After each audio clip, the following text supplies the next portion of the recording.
نو دلته دا سوال کوي چې یا الله دغې نه م ساته. دا دویمه دعا شو. دریمه دعا یې راوړې ده د واثله ابن الاسقع رضی الله عنه، او دا روایت امام ابو داود امام ابن ماجه راوړی. وی صلى بنا رسول الله صلى الله عليه وسلم على رجل من المسلمين. رسول صلی الله علیه وسلم د مسلمانانو په یو سړي باندې د جنازې مونځ کو. فسمعته یقول، نو ما واورېده چې دی وی څه فایده دلته ما واورېده په جهر سره یې کوله. ما چې دا واورېدو اللهم ان فلان ابن فلان في ذمتك، یا الله بېشکه پلانکې د پلانکي زوی ستا په ذمه کې دی. دلته که تا نوم واغېستو دا مړي صحیح ده، ښه نوم یې تاله نه درځي، بس دغه پوره دغه شان وي اللهم ان فلان ابن فلان، یا الله پلانې د پلاني زوی. پلانې ته څوک یادې؟ همدغه مړی یادوي، والله ته د هغې پته ده. اللهم ان فلان ابن فلان في ذمتك، ستا په ذمه کې دی. دې دعاګانو ته غوږ شي، د څومره ښایسته خوږې دعاګانې دي او موږ ترې محرومه یو. او دا خو لا پرېږده موږ ژوندو ته نه دي یاد چې موږ ترې محرومه یو، دې دلاسې زموږ هغه مړي غریبانان ترې محرومه دي. ځکه چې جنازه کې خو زموږ په مړو پسې موږ ولاړ یو، که نه بهر نه بل قوم راځي، خو موږ ولاړ یو که نه. د هغوی بدبختي به ورته وایي که د هغوی خوشبختي به ورته وایي چې شاته چې کوم قوم ولاړ د هغوی د دعا نه ده یاده، او یو ورته یاده ده بس د هغې په معنی نه پوهېږي، او دا یو چې م چاته نه ده یاده نو هغه یو ځي ته او بل ځي کې پټېږي را پټېږي، ما ته دعا نه ده یاده.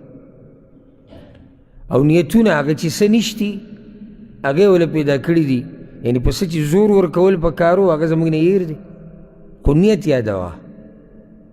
نیت د جنازې هغه دا دی، دغه نیت کافر نیت ته چاته نه یادېږي.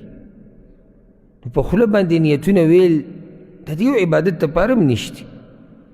بیا هغه نیت دومره اوږد دی، ما ته د اوسه پورې نه دی یاد ښه، او نه مې کوشش د یادولو کړی دی چېرته، ډېر ګران دی. هغې دپاره به ځان له کښېنې او یادی به هغه نیت کې ټیم ډېر واړی، او بیا وروسته جنازې چې دی هغه صحیح هغه لنډ یو څو سیکنډ دی. ما تاسو ته ویلي زموږ یو ملګري وی داسې مثال دی لکه د سړي برید چې د ګیرې نه اوږدی نیت اوږد دی او جنازه هغه یو څو سیکنډه ده، بس دغه نیت دی که نه، دا زړه کې چې ستا دي چې ته راوایې بس دا نیت دی، دې ته اراده وایي.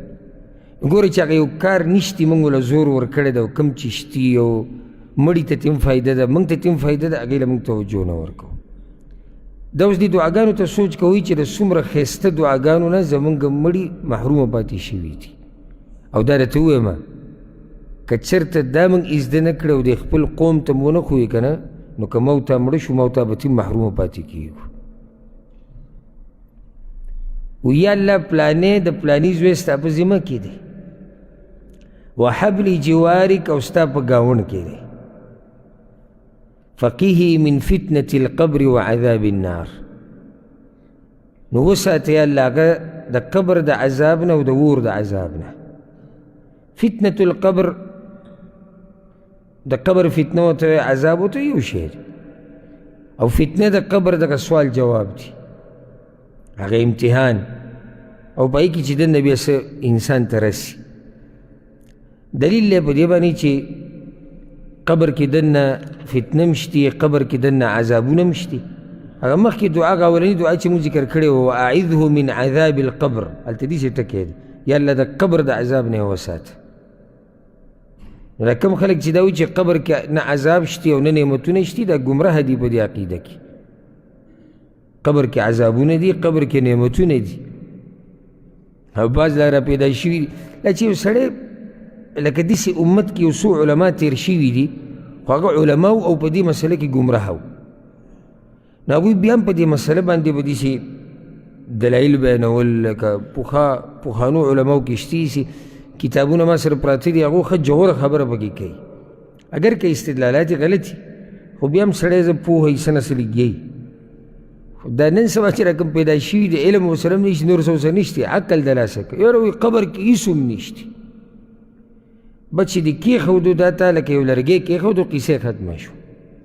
بیا به د قیامت په ورځ پته لګي چې دا خبره کې که نه او دا عقیده ساتي نو د قرآن آیتونه او د رسول صلی الله علیه وسلم حدیثونه دا به لازم ورغړی نو دا عقیده به ساتي او د دې حدیثونو سره به څه کې دا چې د قبر د عذاب ټکی پکې راغلی دې سره به څه کوو لازم به بیا د دې نه انکار کړي او د دې نه انکار د وحي نه انکار دی ځکه چې رسول صلی الله علیه وسلم ته خو بخپله پته نه و چې قبر کې دننه څه کېږي خو د دې نه چا خبر کو الله ته خبر کو نو چې الله ته خبر کو هغه موږ ته ووایي وانت اهل الوفاء والحق او یا الله ته اهل د وفا او حقی یعنی تا هغه ذاتي چې وفاداري کې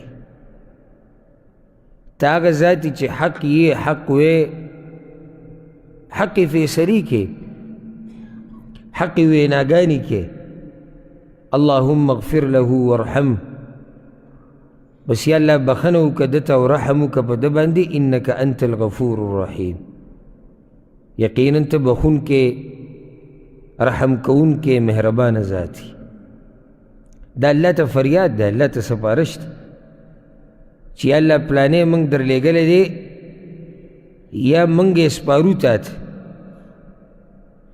اوس ستا په ذمه کې دی او ستا ګاونډي دی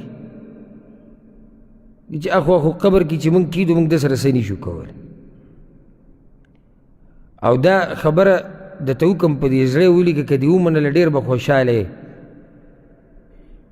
انشاءالله د دې که به دې عمل وکړو نو